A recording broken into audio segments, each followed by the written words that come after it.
नमस्कार दोस्तों, स्वागत है आपका हमारे YouTube channel R K. ITI electrical पर। तो जैसा कि हम यहाँ पर कोर्स लेकर चल रहे हैं ITI इलेक्ट्रिकल ट्रेड का, और जो हमारा कोर्स है वो जो वैकेंसी आती है UPPCL, UPRB जो TG2 की वैकेंसी आती हैं उनके लिए भी बड़ा लाभदायक होगा, और जो ITI कर रहे हैं उनके लिए तो ये बड़ा ही लाभदायक होगा। तो जैसा कि हमारा टॉपिक चल रहा है DC जनरेटर, हमने पिछली वीडियो में पढ़ा था कि जो जनरेटर होता है उसके कौन कौन से भाग होते हैं। तो हमने जो योक होता है, बॉडी होती है, उसके बारे में हमने पढ़ा था, और जो फील्ड कॉइल्स होती, पोल्स होते हैं, उनके बारे में हमने पढ़ा था। तो देखिए अब हम पढ़ते हैं जो हमारा आर्मेचर होता है, जो आर्मेचर की बाइंडिंग की जाती है, जिसको हम रोटर बोल सकते हैं, उसके बारे में हम यहाँ पर पढ़ते हैं। इसको बोलेंगे हम आर्मेचर। तो देखिए आर्मेचर क्या होता है, देखिए जान लीजिए आर्मेचर क्या होता है। जैसे आप मोटर में देखें और रोटर होता है घूमने वाला, ऐसे ही डीसी जनरेटर में जो घूमने वाला भाग होता है वो क्या कहलाता है, हमारा आर्मेचर कहलाता है। ये क्या होता है, ये है घूमने वाला, यह मशीन में घूमने वाला भाग होता है, ये मशीन में घूमने वाला भाग होता है।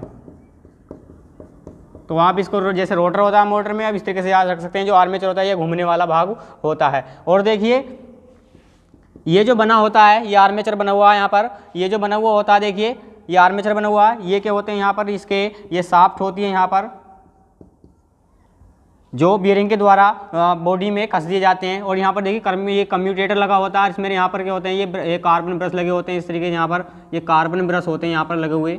इसके बारे में भी हम जानेंगे कार्बन ब्रश क्या होते हैं, ये क्यों लगाए जाते हैं। तो देखिए यहाँ पर आर्मेचर के यहाँ पर शाफ्ट के द्वारा एक कम्यूटेटर जुड़ा होता है, इस पर बाइंडिंग की जाती है, आर्मेचर बाइंडिंग की जाती है। और देखिए जो आर्मेचर बाइंडिंग की जाती है, ये सिलिकॉन स्टील की लैमिनेटेड पत्तियों, सिलिकॉन की लैमिनेटेड पत्तियों द्वारा बनाई जाती है। तो आप क्या याद रखेंगे कि ये जो आर्मेचर बना होता है किसका बना होता है, सिलिकॉन स्टील की जो पत्तियां होती हैं उनको लैमिनेटेड करके बनाया जाता है। किस तरीके से, जैसे कि हमने कोई यहाँ पर पत्ती ले ली इस तरीके से, ये दूसरी पत्ती, इसको हमने क्या किया, लैमिनेशन किया, और इसके ऊपर से हमने इसको ज्वाइन कर दिया, इस तरीके से ये जुड़ी होती हैं। अब देखिए तीसरी बात क्या आती है इसमें, तीसरी बात आती है कि इसमें कम्यूटेटर जुड़ा होता है। और इसमें क्या होता है, देखिए इसकी जो पत्तियों की जो मोटाई होती है, जो पत्तियां होती हैं यानी पत्तियों की जो मोटाई होती है उसकी बात कर रहे हैं हम यहाँ पर। बहुत बार एग्जाम में क्वेश्चन पूछा जाता है कि जो सिलिकॉन यानी कि जो आर्मेचर में सिलिकॉन स्टील की पत्तियां होती हैं लैमिनेटेड, उनकी पत्तियों की मोटाई कितनी होती है उसके बारे में यहाँ पर बहुत पूछा जाता है। तो देखिए वो कितनी होती हैं उनकी जो मोटाई होती है, पत्तियों की मोटाई होती है 0.35 से 0.6 के mm के बीच में होती हैं। यानी कि जो ये पत्तियों की मोटाई होती है 0.35 से 0.65 के बीच में होती है। और देखिए आर्मेचर का काम क्या होता है, यहाँ पर आर्मेचर का हम कार्य भी जान लेते हैं। जैसे कि हमने हर पार्ट्स का काम जाना है कि ये क्या कार्य करता है, तो ऐसे ही आर्मेचर का जान लेते हैं हम कि क्या काम होता है। तो देखिए क्या करता है, यह है चुंबकीय फ्लक्स, जो चुंबकीय फ्लक्स होता है, चुंबकीय फ्लक्स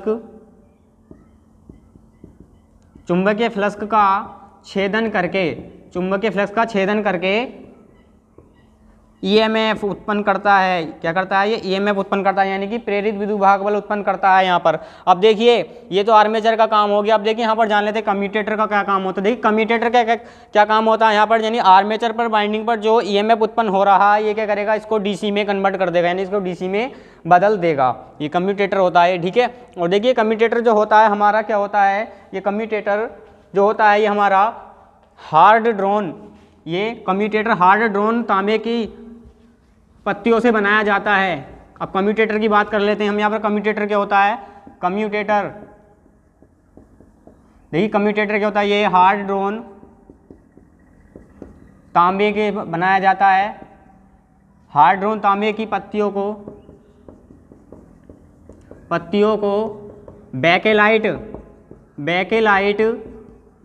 के आधार पर कस दिया जाता है। और देखिए दूसरी बात इसमें क्या होता है, इसकी जो पत्तियां होती हैं यानी इसके पत्ते जो होते हैं इसके बीच में रिक्त स्थान होता है, रिक्त स्थान छोड़ा जाता है। रिक्त स्थान उसमें क्या होता है, अभ्रक भर दिया जाता है। क्या होता है उसमें, रिक्त स्थान में अभ्रक भर दिया जाता है। बहुत बार क्वेश्चन पूछा जाता है कि कम्यूटेटर के जो रिक्त स्थान होते हैं उसमें क्या भरा हुआ होता है, अभ्रक भरा हुआ होता है। अभ्रक भर दिया जाता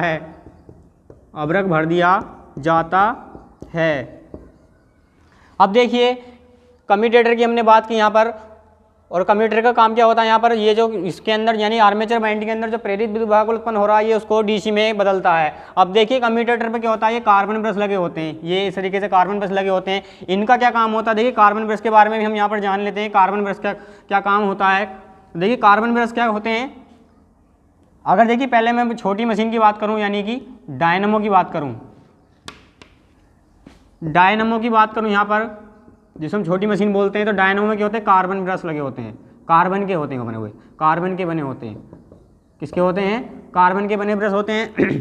और देखिए बड़ी मशीन की यानी डीसी जनरेटर की बात करूं, जनरेटर की बात करूं तो उसमें क्या होता है, ये कार्बन प्लस तांबे के बने होते हैं, किसके होते हैं, ये कार्बन प्लस तांबे के बने होते हैं। और देखिए इनका क्या काम होता है, जो कार्बन ब्रश लगे होते हैं इनका काम क्या होता है, ये कम्यूटेटर पर उपस्थित डीसी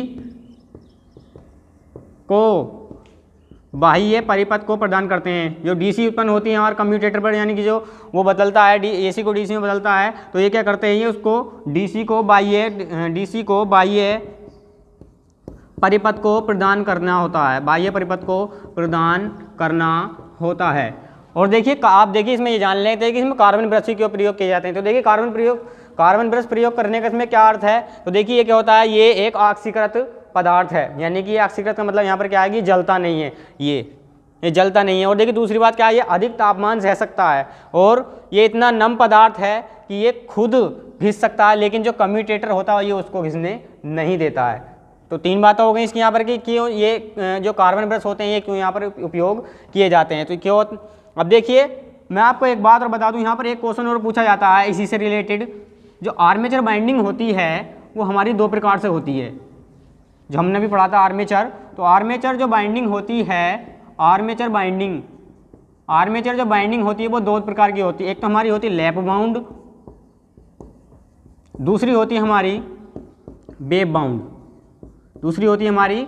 बाउंड, तो देखिए इनसे भी रिलेटेड एक क्वेश्चन बनता है यहाँ पर। जो लैप बाउंड होते हैं इनको अधिक धारा प्रदान प्राप्त करने के लिए हम इसको जो आर्मेचर कॉइल बाइंडिंग होगी इसको हम लैप बाउंड करेंगे, यानी कि अधिक धारा तथा कम वोल्टेज के लिए हम ये लैप बाउंड वाली बाइंडिंग करेंगे। और अधिक वोल्टेज, ये क्वेश्चन पूछा जाता है, बहुत बार पूछा गया है, अधिक वोल्टेज तथा कम धारा के लिए हम क्या करेंगे, वेव बाउंड वाली हम इसमें बाइंडिंग करेंगे। और देखिए वेव बाउंड में क्या होता है, जो ए का मान होता है वो कितना होता है हमारा, यहाँ पर 2 होता है।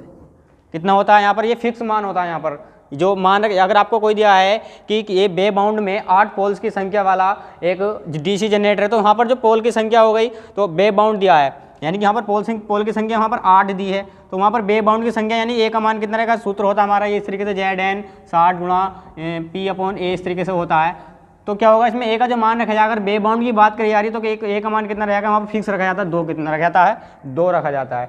और देखिए अगर लैप बाउंड की बात करें तो इसमें क्या होता है, अगर सिंपलेक्स की बात करेगा, देखिए मैं यहाँ पर लिख देता हूँ, अगर सिंपलेक्स की बात करेगा तो ए बराबर 1 रखेंगे। ड्यूप्लेक्स की बात करेगा तो ए बराबर हम यहाँ पर 2 रखेंगे। और ट्रिपलेक्स की बात करेगा तो यहाँ पर हम ए बराबर कितना रखेंगे, 3 रखेंगे। तो ये बात भी आपको पता होनी चाहिए कि लैप बाउंड बाइंडिंग किस लिए की जाती है, वेव बाउंडिंग किस लिए की जाती है। अगर अधिक धारा प्राप्त करनी है तो मैं लैप बाउंड करेंगे, अधिक वोल्टेज प्राप्त करना तो वेव बाउंड करेंगे। और ये जो वेव बाउंड का मान होता है ये फिक्स होता है, ये बराबर 2 रखा जाता है। और ये जो होता है लैप बाउंड में अगर सिंपलेक्स दे रखा तो 1 रखेंगे, ड्यूप्लेक्स दे रखा 2 रखेंगे, और ट्रिपलेक्स दे रखा तो यहाँ पर 3 रखेंगे। तो आई होप आपको समझ में आ गया होगा सब जितना भी यहाँ पर बताया गया है। तो आज की वीडियो में बस इतना ही, मिलते हैं नेक्स्ट वीडियो में नेक्स्ट टॉपिक के साथ में। अगर आपको हमारा वीडियो पसंद आया तो आप हमारे वीडियो को लाइक, शेयर और सब्सक्राइब कीजिए, और साथ में बेल आइकन भी प्रेस कर दीजिए, जिससे हमारी आने वाली नेक्स्ट वीडियो का नोटिफिकेशन आपको मिलता रहे। धन्यवाद।